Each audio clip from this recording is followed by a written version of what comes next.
On va oublier un moment les virus que tu connaissais et qui pouvaient entrer dans ton téléphone. Ils sont passés au second plan. Le nouveau prédateur est bien plus intelligent. C'est une intelligence artificielle qui peut vivre cachée dans nos téléphones.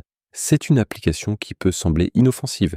Non, ce n'est pas un truc de fou qui enregistre tout ce qu'il y a dans ton téléphone. C'est une intelligence artificielle qui n'est entraînée que pour une chose: voir quand tu ouvres ton application bancaire, voir quand tu es en train d'écrire quelque chose qui pourrait être intéressant ou qui pourrait être précieux. C'est seulement à ce moment-là qu'elle se réveille. Elle peut voler ton identifiant ou ton mot de passe. Donc ce qu'on va faire aujourd'hui, c'est une mission de chasse. Non seulement on va l'éliminer, mais je vais t'apprendre à comprendre comment elle pense et à détruire les 3 portes d'entrée qu'elle a pour opérer. On commence. La première porte qu'on doit blinder est la plus évidente. Le clavier est l'outil final qu'utilisera le voleur. On va aller dans les paramètres du téléphone et on cherchera dans ce cas gestion générale, qu'on aurait ici même. On va entrer et maintenant on entrera dans la section qui dit clavier. Si tu ne trouves pas cette option dans la loupe, tu peux chercher clavier et tu auras plusieurs options. Tu entres dans l'option clavier. Mais avant, je veux te dire qu'ils ne copient pas seulement tes touches, mais qu'ils analysent tout ce que tu fais, y compris les rythmes avec lesquels tu écris et les schémas avec lesquels tu écris tes mots de passe, les rendant capables de prédire tes clés les plus courantes, même si tu les changes. C'est une analyse de comportement et par exemple, tu pourrais avoir ta banque ici. C'est potentiellement le clavier d'une de tes banques. Si tu cliques sur activer, tu verras un message d'attention qui dira: cette méthode de saisie peut enregistrer tout ce que tu écris, y compris les données personnelles comme les mots de passe et les numéros de carte de crédit. Si on accepte, on pourrait être en danger. Donc ce que tu dois faire, c'est contrôler tous et chacun des claviers que tu as installés et supprimer les plus suspects. Et maintenant, tu dois t'assurer d'avoir désactivé une chose.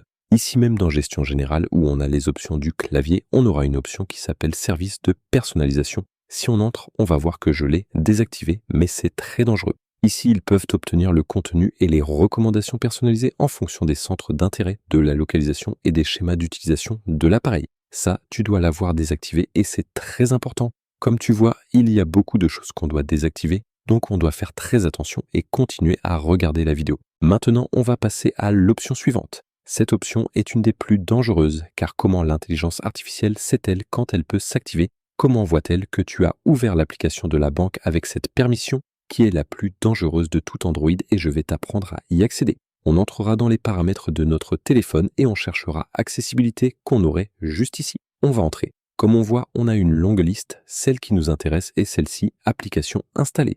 Elle peut aussi s'appeler service installé. Regarde ces applications qu'on a ici. En réalité, ce ne sont pas des applications classiques qui n'ont pas un logo comme une application normale, mais ce sont des applications qui se sont installées toutes seules, qui sont déjà dans notre téléphone ou qu'on a installées nous-mêmes.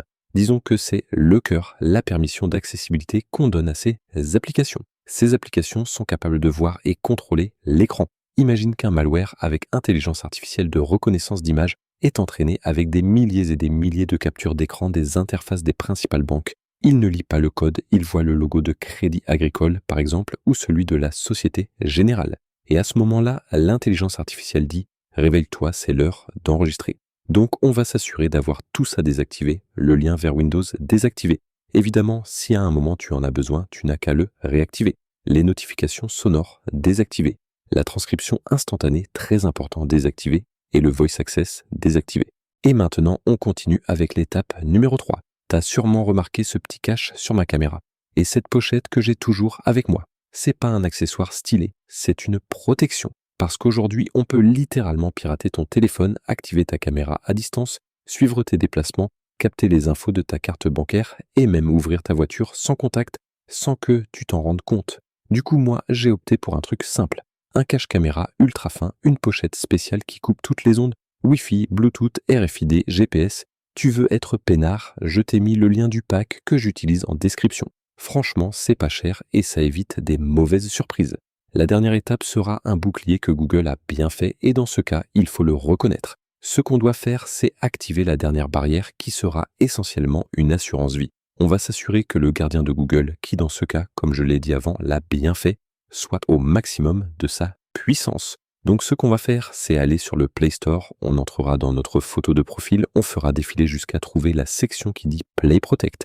Maintenant, dans cette section, on doit cliquer en haut à droite sur cet engrenage et on va s'assurer que ces 2 interrupteurs sont activés. Avec ça, notre téléphone enverra des applications spécifiques à Google pour qu'il les analyse améliorant la détection de ces nouveaux malwares avec intelligence artificielle. Et c'est vérifier qu'il n'envoie pas de données personnelles, mais qu'il envoie seulement le nom de l'application qui pourrait être dangereuse. Et voilà, mission accomplie.